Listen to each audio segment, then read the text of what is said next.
Всем привет! В этом ролике покажу схему классическому варианту стрижки каскад. Друзья, подписывайтесь на канал, чтобы не пропускать выход новых роликов. В центре центрально-вертикального пробора выделяется прядь толщиной 1 см и простригается на желаемую длину. Оттяжка волос в плоскость, срез параллелен полу.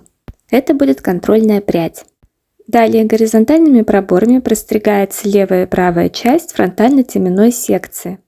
Оттяжка волос в плоскость, срез параллелен полу. Ориентируемся на длину ранее простриженной пряди по центрально-вертикальному пробору.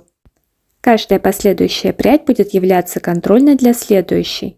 Выделенные пряди не должны быть толстыми для того, чтобы был виден контрольный срез.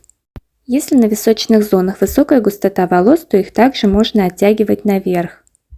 Если на висках волосы редкие, тогда их можно простричь отдельно, в начале или в конце стрижки.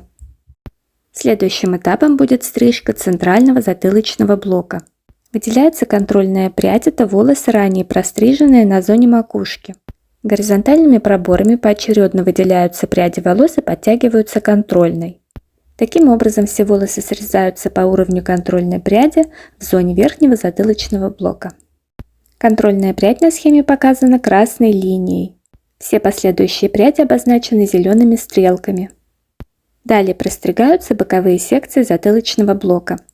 Они будут оформляться в вертикальных проборах.